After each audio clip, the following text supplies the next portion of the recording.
I'm sure you're all familiar with the TikTok app. And if you're not, you've heard about it or interacted with it, or you have it on your phone. Today, I'm excited to be chatting with someone who plays a key role in creating some of the policies that govern this app. My name is Georgina Njogu, and I will allow my guest to introduce himself. Thank you, Georgina. My name is Fortune Sibanda. I think you're giving me too much credit. I'm not the one who creates those policies. We help in implementing them. But your title, let's talk about your title. Yes, yes. What is your title? So I'm in charge of government relations and public policy at TikTok for Sub-Saharan Africa. What, for somebody who doesn't understand, what does your day-to-day entail? Ooh, 3 computer screens in front of me, typing away like a chicken. But I think the most exciting part of my day is when we go out to meet people, when we go out to meet stakeholders. A big part of the job is the government relations bit, which means we have to build relationships with government as a key stakeholder, especially regulatory agencies. So that is, for me, the most exciting bit, which I wish I can do more of instead of just sitting in front of computer screens. Okay. Yeah. What is your favorite thing about TikTok as an app itself? Oh yeah, I think TikTok continues to, and I'm not speaking here because I work at TikTok. I think it continues to surprise me in the kind of content that keeps coming up. You know, we travel a lot as teams to go meet our stakeholders. So every time when you're in a new place, I can't wait to power up the app and see what's happening in Nairobi and what sort of content I'll be exposed to. So I think it's always fresh. It's always new content. It's always, you know, very funny content, that kind of thing. So that's the most, I think, for me, the most exciting thing about the app. Talking of funny content, yeah. Who is your current favorite content creator on the app? Ooh, you want to put me in trouble. No, but to be honest, for me, in terms of my consumption of TikTok, it's not so much about the specific creator. Yes. I think it's about the genre. So I'm big on, let's say, if right now I'm watching content around, let's say, golf, I will be getting quite a lot of that, you know, seeing as it comes into my timeline. So enjoying that sort of thing. But comedy as a genre is my thing. So skits, comedy skits, is what I watch the most on TikTok. I may not actually know the individual creators themselves, but I just know when it comes, I'm like, oh, is this funny guy? You know, that kind of thing. So I consume TikTok more around the genres, not the creators that I follow. I know maybe I'm not allowed to say that, but seriously, I think this is the power of TikTok, right? You don't need to necessarily follow someone to enjoy their content. You can discover it. So yeah. TikTok was launched in 2016. What was the original purpose behind its creation, and has the goal been achieved? Whoa, original purpose, that's a tough one. I think maybe let me pivot to our mission, right? Our mission is to inspire creativity and bring joy. And that's a mission that we take very seriously. I like to say, we take our mission seriously. We want to see ourselves as the last sunny corner of the internet. As an entertainment platform, we want you to come online to enjoy, to have fun, be entertained. So in line with that mission. So I think if you look at it that way, you can say, yes, I don't want to say we've achieved it. I want to say we are achieving it. Currently, I mean, if you look at it, we have over 1 billion monthly, every month, people that come to TikTok. And I think for me, that says something about we're doing the right thing. So I think, yes, we are achieving it. It's an ongoing process. You can't sit back and say we have achieved. All right. Yeah. And how do you, not you specifically, but TikTok as a whole, how do you plan on attracting and retaining users on the platform amidst the growing social media competition? Yeah, no, the space is very competitive, but I always like to say, you know, there's the diversity of the space means there is enough for everyone in the different kind of platforms. Our niche is entertainment. So that's where we want to focus on. And then what we then do is to make sure that we innovate. We constantly innovate, especially user-centric innovation, right? We want to come up with cool new features, cool new effects that the users would like. So that's how we want to, carve out our niche and make sure that we continue to grow. Just innovate, get people excited about these new features. And we constantly, consult, we get user feedback, we consult with our users, and even see how they're using the app to try and improve some of the features within the app itself. Okay. What are some of the challenges faced, or you have faced, not you specifically, of course, yeah. But still, what are some of the challenges that have been faced while expanding TikTok into new markets, and how have the challenges been navigated? Yeah. So I'd say, expansion as part of growth is necessarily uncomfortable because each market is different. So as a platform, we view each market differently. There are different things that maybe are possible in market A, maybe not in market B. These could be simple things like the infrastructure in that market, maybe the connectivity in that market, that kind of thing. Mm-hmm. That's why we always try to come up with different app features that will enable you to be able to enjoy TikTok from within, maybe let's say a low bandwidth environment.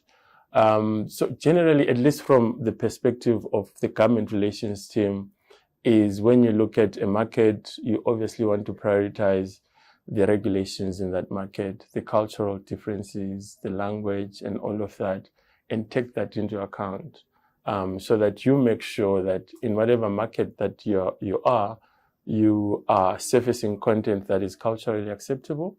You are also operating, you are compliant with the local norms, the local rules, the local expectations. So it's really, that would be the challenge, but it's part of the excitement, right, of discovering new markets, of making sure that, you respond to what the markets need, you respond to what your users need, and you respond to what the creators are putting out there. Okay. In Kenya, ever since TikTok came in Kenya, there is the tap culture. We call it tap, send lions, send roses. Besides the TikTok live gifting and brand endorsements, how else can content creators make money off TikTok? Yeah, like I said, we continue to innovate as a platform. And in terms of monetization, that is an area that obviously a lot more still needs to be done. Yes. We want to continue to offer our creator community more opportunities for them to monetize on their talent. So besides that, we have video gifting, for example, but we haven't fully unlocked all the features, at least in this market. And we hope that in due course we'll be able to make some announcements on that. Okay.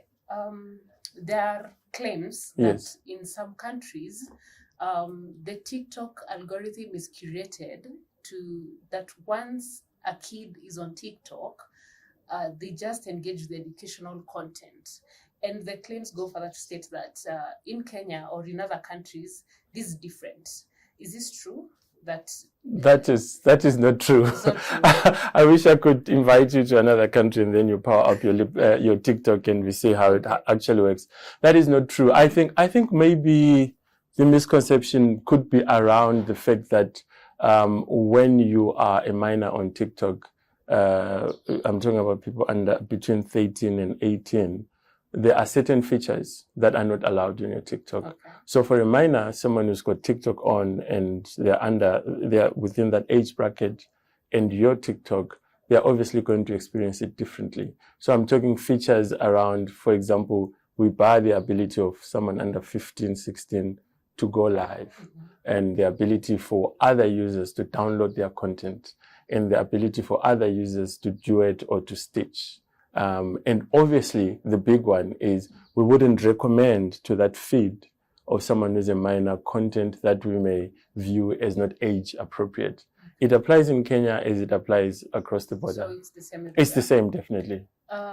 Talking of users, so many users are not familiar with the community guidelines that govern TikTok, yeah? And 1 minute somebody has an account, the next minute the account is gone. Can you kindly elaborate further on the community guidelines, a few of them, and how they work?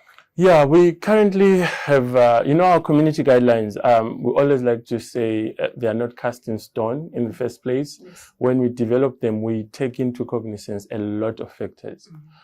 We consult with experts, be it NGOs, be it academia. We take into account, national laws, cultural norms, and all of that to develop them. And then these are a global set of guidelines. They apply to all our markets. I think it's 170 plus around the world. But then when we apply them, obviously now we want to take into account as well the local context and the local differences.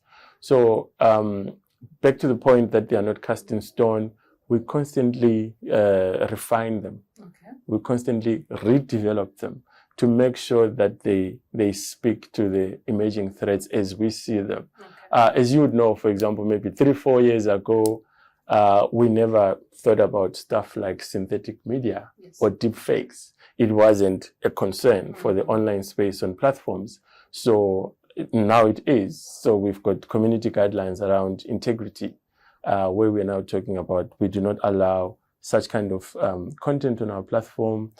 We do not allow misinformation and so on, because these threats emerge as we go, and we have to, look around the corner to make sure that we can counter them before they can cause harm to society. Okay. So it's quite a lot that we need to work on. So currently, since March 2023, we announced the latest changes to our community guidelines. Before there were 11. Yes.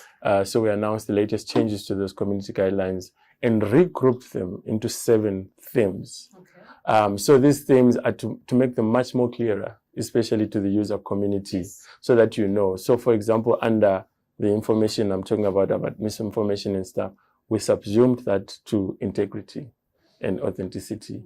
So issues like cyberbullying and stuff like that, we put it under safety and civility, harassment online and stuff like that. So we really try to simplify, and also for the first time since March that time, we also announced our principles on how we actually moderate content. So fairness, freedom of expression, respect for human rights, and so on, to make it quite clear to our user community how we apply them as we moderate content. So also what we do in markets such as Kenya is to educate our creator community about these community guidelines. Okay. We say this is a common code of conduct that applies to you as a creator, but also to users. Respect the community guidelines to make sure that your content can be on the app and it can be consumed by people. So we also, make sure that some sort of content that could be of sort of a sensitive nature is not recommended to users. We're not going to put it in your feed unless if you're actively searching for that to see, or if you're actively following that creator. Yeah.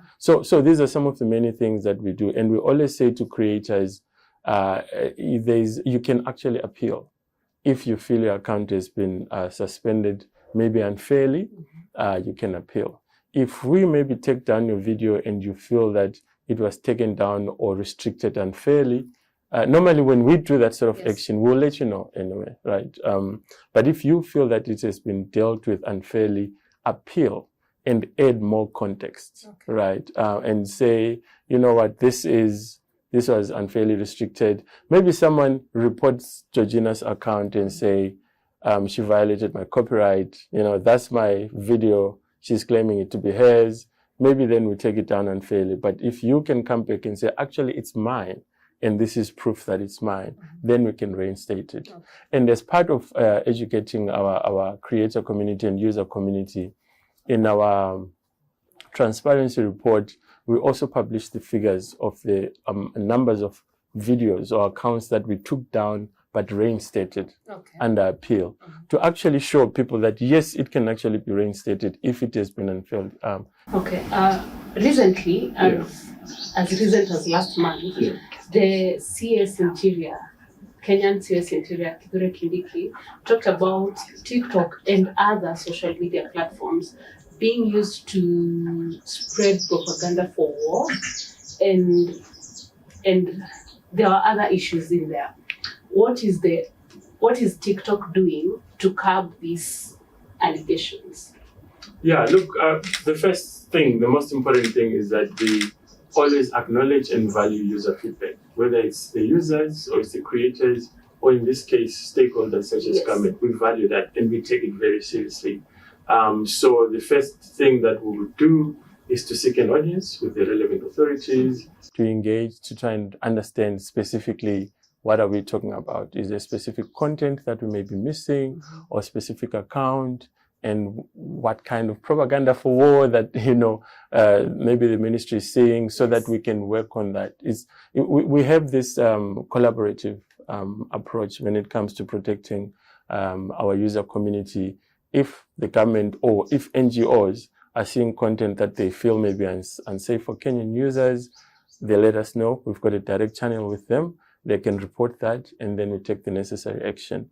Same thing, we've got a direct line of communication with the government via, agencies such as KESAT, KenyaSat, as well as the KFCB, so that if they see that kind of content, please report it to us, so that we can take action on it. So what we then do, and this is not just limited to the Kenyan example, part of my job, as I said, is to meet with government, hear what their concerns are, so that we can take this into account and report back to our teams as this is what the Kenyans are feeling maybe is missing, or there's too much of, or it needs to be corrected or improved on, so that we can always constantly refine. So content such as that, which the CS referred to, is in violation of our community guidelines. We have actually a specific community guideline referring to violent extremism, or content that is inciting people to violence, and hate speech and all of that. So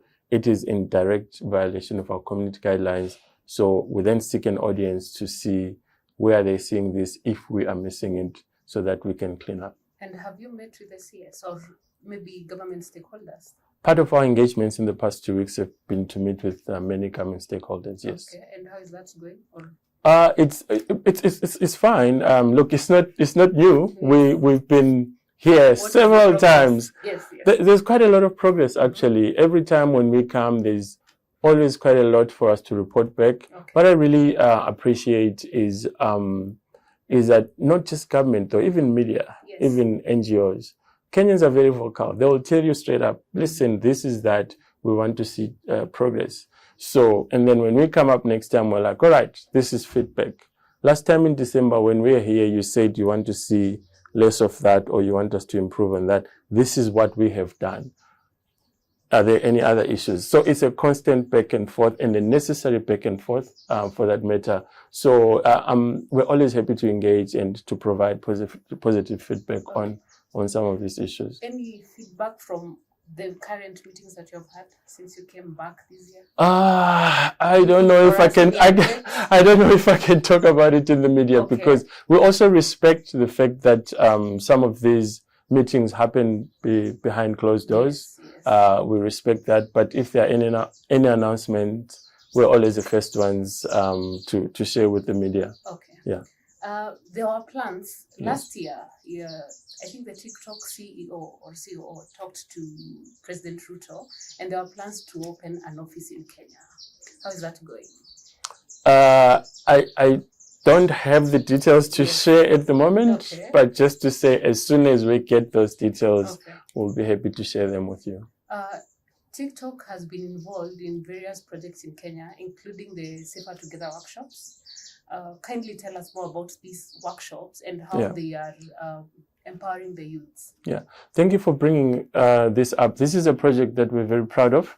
It's a project that our local partners are very passionate about. So Safer Together is a campaign, is an Africa-wide campaign. I think it's been going on for what now, almost a year.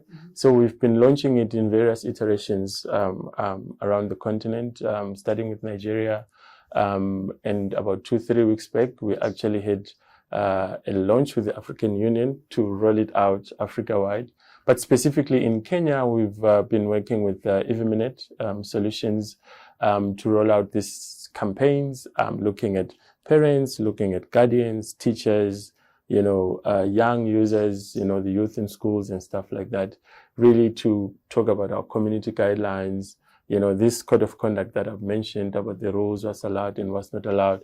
What's really exciting to me about this current project is the scale with which we're doing it. We launched it in October 2023. Already we've covered 21 counties. So we're really blazing. We really are blazing. So for the rest of the year, we want to cover the rest of the counties that are left. But not only that, is the fact that we are using a train-the-trainer model. Okay. So that, for example, in the partnership with the Kenya Scouts Association, we're training them to be trainers. Okay. So that when they go to communities, they train further people. So we wanted to spread as much as possible. Especially, I think the focus area on teachers and guardians. We find that for them, at times, technology and platforms can be intimidating. Yes. So we are dedicating a big portion of our training to give them information, empower them so that they can know how they can protect the minors. As I wind up, kindly tell us the future direction of TikTok in terms of partnerships, new projects, and the plans overall, the future plans. It's difficult. Something that you're working on. It's difficult to predict the future in the tech space. It's a new direction, maybe. New direction. No, I think, like I said earlier, we are constantly innovating. Okay. We're constantly innovating. I think, for example, in the space for creators, we're introducing new features such as creator insights, right?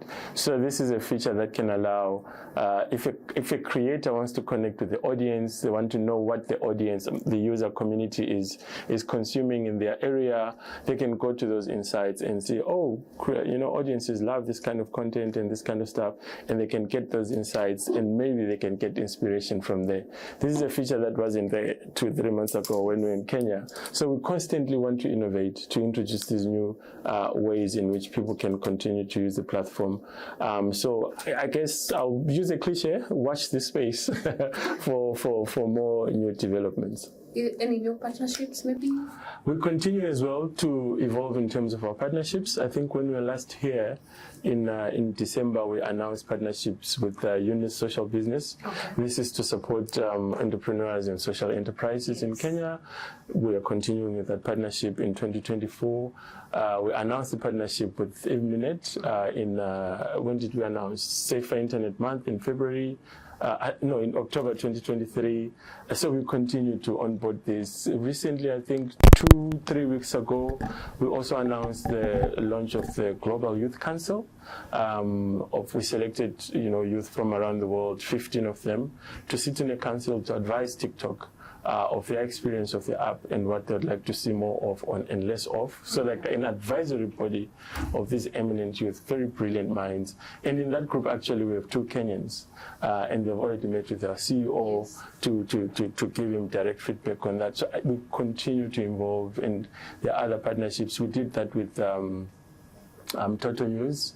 We also have partnerships with Watoto Watch and so on. So we continue to evolve in these partnerships in as far as they can help us reach the scale that we want to reach in Kenya. Okay. Thank you so much. Cool. Thank you for your time, and I appreciate. Thank you, Georgina. As I wind up. Yeah. No, this is the final request. Now that you are on TikTok, and TikTok is a fun app. Yeah. There's a TikTok trend going on. Oh, no, not me, never. I wanted to try your dances. No. I'd rather maybe you ask me. Maybe ask me to drink 2 liters of water in one gulp. No. It will be easier than dancing. Okay, thank you so much. I cannot dance to save my life. We appreciate it. Thank you so much for your time. Thank you, Georgina. It was a pleasure. That is all for now. Thank you so much for your time. That is all for today.